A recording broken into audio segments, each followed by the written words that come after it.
We got to go to break. Okay. This card just got really good. I cannot wait. That was Conor McGregor speaking at MSG, where he will headline UFC 205 on November 12th against Eddie Alvarez. McGregor still talking about Floyd Mayweather, even though Floyd said last week he is ready to move on. Max, break it down for us. What is going on here? You got to love Conor McGregor. He's the best talker who can fight. Yeah. Floyd's the best fighter who can talk.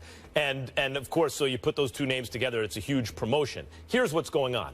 You ain't going to beat Floyd Mayweather in the ring if you're the same size as Floyd Mayweather. Triple G is bigger. There are guys who, Vladimir Klitschko would beat Floyd Mayweather. He's a heavyweight. But if you're the same size as Floyd, you ain't going to beat him in the ring. You're also not going to beat him at the negotiating table. His entire career has proven that with networks, with other fighters. He's the best, and his team is the best at negotiating the best deal. So he gets the lion's share against anyone. Now, there are fighters who bring something to the table. Canelo Alvarez, you got to give him a piece. He brings something. Manny Pacquiao brings a lot. You got to give him a big piece. Still, Floyd gets the lion's share. So here he is essentially negotiating with Conor McGregor. And Conor McGregor's like, time out. Go get me my $100 million. And Floyd's like, well, do you know how this works? I'm the guy. I get the most money. Yeah. But here's where Conor has extra leverage that most Floyd opponents at this level don't. In the octagon, Floyd has a 0% chance to beat Conor McGregor. Conor McGregor would beat him easily, early, zero risk for Conor McGregor in the octagon against Floyd Mayweather. It is exactly the same in the ring for Floyd against Conor. Conor got no shot. That's easy money. That's easy work, as Floyd would say. So that's actually leverage for Conor. Because where else does Floyd Mayweather get to make an event that big where his opponent poses absolutely no in-the-ring risk? Very good point. And I think at some level, even Conor knows that. And so at the negotiating table, it's like, no. You ain't going to get the lion's share. It's not going to be the percentage you think it is. Look how easy this night. I mean, you ain't going to find easier money than this. And I think Floyd also knows that at some level. And so the negotiation goes on. Floyd says, I'm walking away publicly because it seems to give him leverage. But Conor has plenty of leverage here. Here's where it gets interesting. I told you Floyd called me the other night. I thought he was calling me to congratulate me because I'm going to be calling the Manny Pacquiao fight on November 5th. But he was actually... Congratulations, by the way. That is going to be must-see. Well, I can't wait. I'm hoping I make you proud, brother. I'm hoping I know you will. You do this already. This is my first time ever doing color commentary for a fight, so I'm going to be nervous. You're going to be great. But I'm looking forward to November 5th in Vegas at the Thomas & Mack Center. But let me say this. Floyd didn't call about that. He called about something else. But since I had him on the phone, I took the liberty of asking him about this Conor McGregor. He said, yeah, man, I called it off. He said, brother got to know his place. Wait a minute now. I'm all about my business. I'm in this for business. So it said to me that he doesn't really want to retire. He's comfortable. All right, bought some new property in Times Square. He's going to be making 7 figures a month for the rest of his life. I mean, Floyd is fine. He doesn't need anything, but he has no problems with making more money. And you're absolutely right. He is about the business of making sure he's going to get the lion's share. But here's the thing about Floyd, and you can confirm this better than me. This is just the impression that I've gotten throughout the years communicating with him, Leonard Ellaby, and others. Floyd ain't the kind of dude that just wants to make his money and don't want you to make yours. He might hate promoters making theirs. He might hate the networks getting so much money. But he has no problem with a fighter getting money. I remember that I had spoken to Floyd after the weigh-in the night before he fought Pacquiao. He was so disgusted with Pacquiao because of the share that Bob Arum and Top Rank had ended up getting, for Pacquiao's person. Pacquiao, he owed them. I mean, borrowing money, all of this other stuff. It's too complicated to get into. But the point is that he's saying, we went through all of this to make sure you get this money. And there's still some of that money that you ain't getting. What the hell is wrong with you? He was talking about Pacquiao. Called him stupid. He was disgusted with Pacquiao. He respects Conor McGregor from the standpoint that he elevates the marketability, brings the dollars in, and he's not going to let Conor McGregor get more than him. But he has no problem with Conor McGregor getting his share so long as Floyd gets his own. And so I think when you look at it from that perspective, I think you have to look at it and appreciate it and understand that this is something that could potentially still happen. Because if Conor McGregor continues to smoke dudes in the UFC, it's a big deal that he beat Nate Diaz, because that was at 170. He really fights at 145. Yeah. And so for him to move up 25 pounds, if he moves down but still dominates and steamrolls over everybody in his path, even though you and I both don't believe he could touch Floyd, the question is, what if he does touch him? You see what I'm saying? Because I don't believe that either. In the boxing ring? Hey, octagon is something else. Yeah. Floyd got no shot in an octagon. Floyd got no shot in an octagon. Conor got no shot in the boxing. I totally agree with you. But what I'm saying is, the mystique with boxing, there have been plenty of times, and I don't believe he touched, well, I don't even think he get a headshot in, right. Okay? But what I'm saying is, the mystique of boxing, the intrigue, the allure of boxing is when you walk into a ring and you know if this person catches you. See, if Conor McGregor didn't have power, plus he was a UFC fighter coming to fight Floyd, then we're wasting our time. But because he has knockout power, you do find yourself asking, okay, what if this dude caught him? Now, I don't believe it will happen, Stephen A. But that's the intrigue. Here's the problem. Just like I said, Conor McGregor has a lot of leverage here because it's easy work for Floyd and a huge payday, and so Conor's like, I want my piece.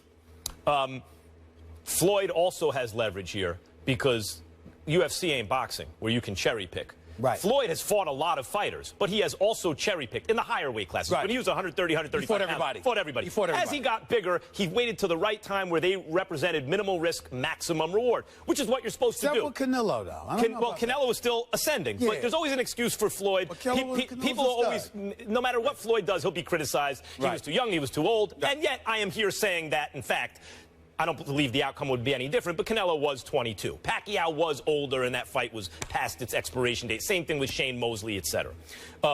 Floyd, as I say, has flipped the paradigm, along with Al Heyman, his manager, advisor, has flipped the paradigm in boxing, fighting, combat sports, is exploitation. We, the fans and the networks, exploit fighters. We want to see you win tough, blood and guts. Forget about the fact that you're brain damaged later on in your career, right? Your kidneys don't work. But right now, we want to see you prove all that stuff. The fighter, on the other hand, saying, no, wait a minute.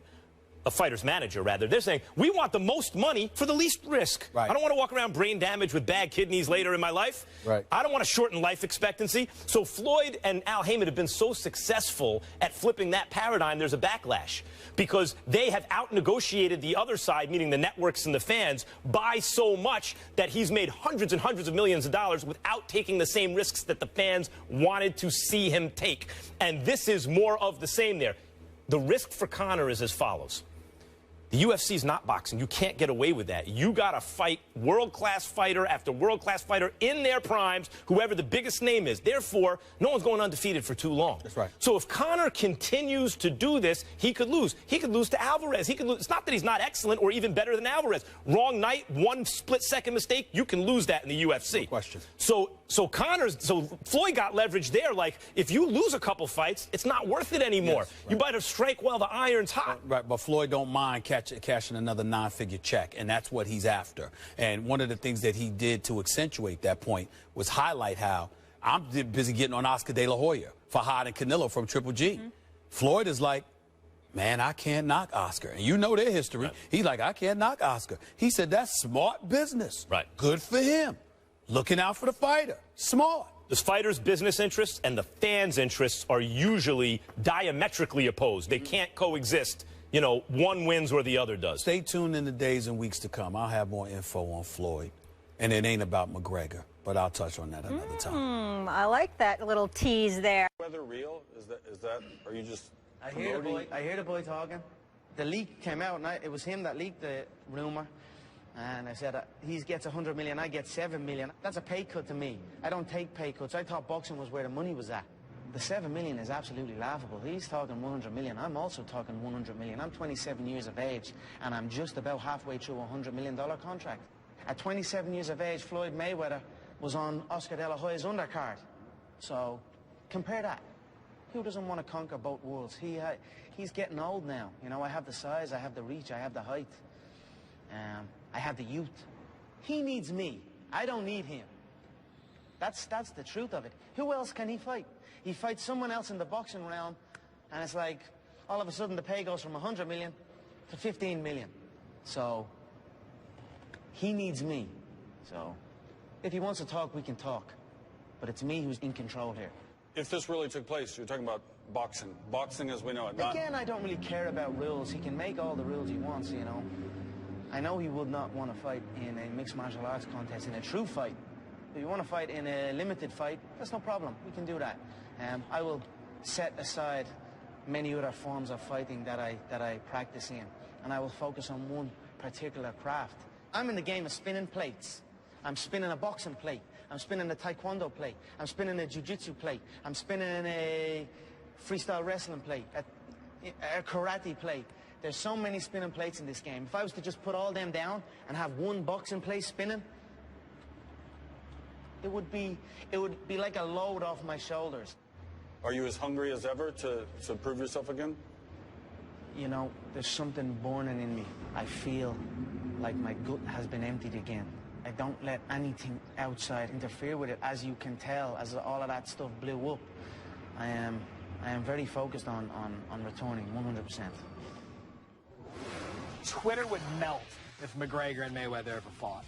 So McGregor has been UFC's biggest star, owning 3 of the largest live gates in UFC history. And aside from the Diaz fight, McGregor has been nearly untouchable. A 7-1 record in UFC with 6 knockouts. While this impasse was taking place, you know, you were writing what you wrote on Facebook, and they had their comments, and there was this insistence that as one of ours, you're required to go do this and go do that, and I think you took exception to that your existence is promotion. You know, it was a publicized civil war. I was going through some things. There was some crazy stuff going on back home. I wanted to be focused on my training. It sounds like that was maybe the sticking point. They wanted to use you the way they wanted to use you, and you said, no, I need to do this for myself and get back to the training I was in a time where I was like figuring out something. I didn't just shut out and say no to everything. I just wanted to do reasonable media, so. And then, hey, all of a sudden, Conor, it's 3 months from the fight.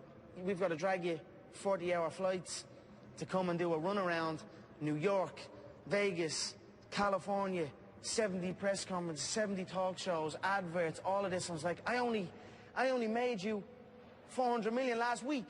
That was only last week, that fight. I know you want me to go, you know, I need to get right. That's how it all came about, you know. I just wanted to focus, and I was deep in the process. And especially at that particular moment, I just wanted a little bit more time. I didn't shut it off completely. Reasonable media is what I said. I said I would do New York. I said I would do everything else after that. I just need another little bit to set myself. And then the lack of communication, and they weren't having it. They were trying to push back on me. I was trying to push back on them. And then I was like, look, it blew up then, so.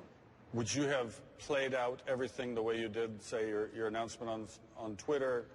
I tell you what, it blew up.